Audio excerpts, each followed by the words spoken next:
I'm Big John, right back where we started with our first COVID-related video on April 24th.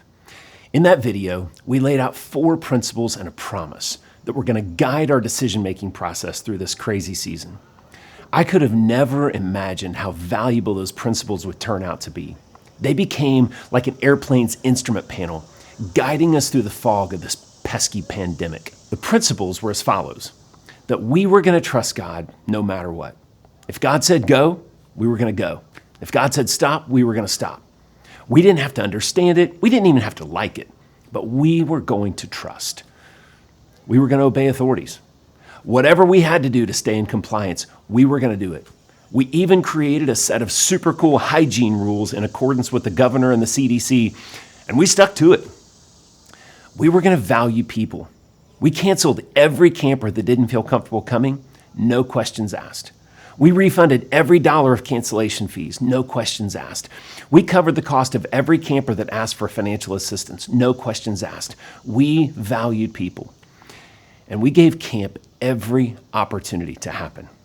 In fact, when our staff showed up for training camp, they did so not knowing if we would ever get the opportunity to start camp. But I also made a promise in that same video. The funny thing is, I spent way more time crafting the principles, but that promise is what God used to lead us to cancel the last 2 weeks. I know many people want the scoop as to why, and there really isn't one. It was a decision made on principle, anchored to a promise made months ago. And here was the promise: we will only move forward if we are confident that we can provide a safe environment for your child and our staff. As the summer wore on, we found it harder and harder to control the environment, even with great policies and protocols in place. COVID numbers in the main markets we draw from were on the rise.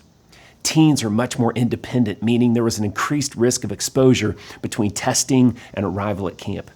Then you throw in curveballs like asymptomatic carriers and inaccurate testing, which we encountered both, and our confidence began to wane. Proverbs says the prudent or the wise see trouble coming and seek refuge, but the simple keep going and suffer for it.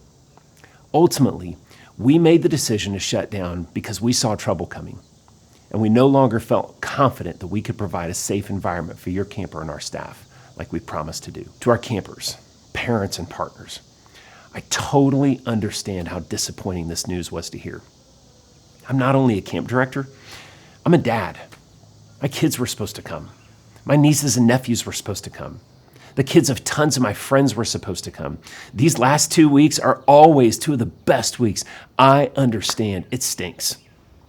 But I would encourage you to take what you've experienced at Woodlands over the years and build your own camp day rhythm every day, indefinitely. Disconnect from your device for a while. Get outside and get active. Listen to good teaching, including chapel podcasts from previous summers on the Woodlands app. Read God's word every day. Memorize swords. Connect with good community, friends that take their faith seriously. Keep taking steps to grow your relationship with Jesus. We are so grateful that the summer that almost didn't happen, happened.